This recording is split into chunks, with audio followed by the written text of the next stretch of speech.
নমস্কার। এখন 12:30, 12:30 বেজেছে। উত্তর 24 পরগনা। বৃষ্টি যেরকম নর্মাল হয় এরকম বৃষ্টি হচ্ছে, হাওয়া দিচ্ছে। যেটা আমরা নর্মাল সময়, বৈশাখ না থাকলে অন্য সময় যেরকম ঝড় বৃষ্টি বলে ওরকম টাইপেরই হচ্ছে, কিন্তু কোনো রকম এরকম হচ্ছে না। ভগবানের আশীর্বাদে সব আমি দেখতে পাচ্ছি।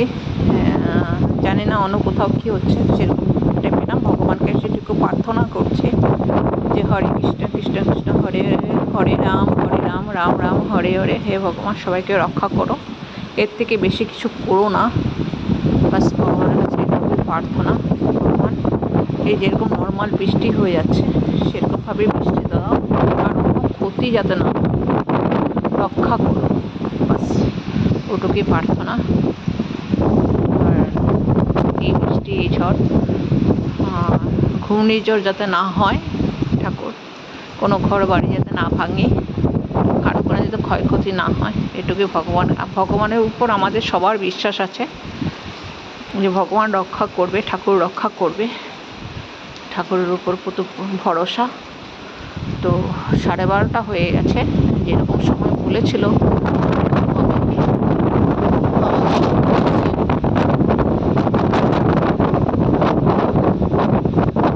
ঠাকুর তো রক্ষা করবে। ঠাকুর উপর যখন বিশ্বাস আছে, ঠাকুর তো রক্ষা করবে, এটুই আশা ভরসা। রক্ষা করছে, রক্ষা করবে। আর এই ধরনের হাওয়া, এই ধরনের বৃষ্টি আগেও পেয়েছে, সেটা কখনো কোনো নাম দিয়ে আসেনি। বাস আজকে হয়তো দিয়ে এসছে। ভগবান রক্ষা করবে। ভগবানের উপর সবাই বিশ্বাস রাখুন। কোথাও কোনো কিছুতে বিশ্বাস না করুন, ভগবানের উপর বিশ্বাস রাখুন। কারো যাতে ভগবান রক্ষা করবে, রক্ষা করে। জয় রাম, জয় গোবিন্দ।